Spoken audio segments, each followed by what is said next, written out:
So we often hear people talk about focus long-term, be a long-term investor. How exactly are you to be a long-term investor? What does that look like? And long-term investing is really made up of two things. One is what we call long-term healthy asset classes, meaning we're not investing in fads, we're not investing in any short-term focused investments. We're focused on things that last a long time, like the S&P 500, for example. S&P 500 is one of the hardest indexes for active managers to beat. Maybe they can do it in the short term, but about 94% can't beat it over the long term.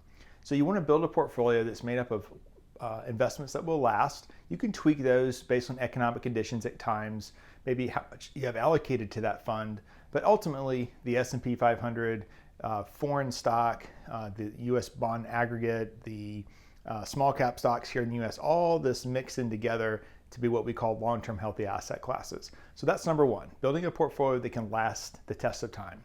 Second part of being a long-term investor is patience. So human nature sets in at times and we are fight to flight, right? And most of us don't want to fight, so we flight.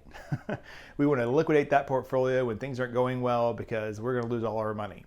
Well, if we build a portfolio the way we talked about in part one, which is long-term healthy asset classes, we can weather those storms. Another way to weather the storm obviously is to have enough cash on hand so you never have to sell your investments at a loss especially.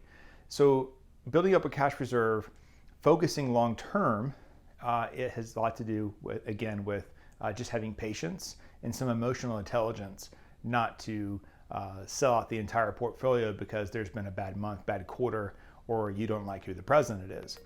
Ultimately, those two things is what helps us be a long-term investor.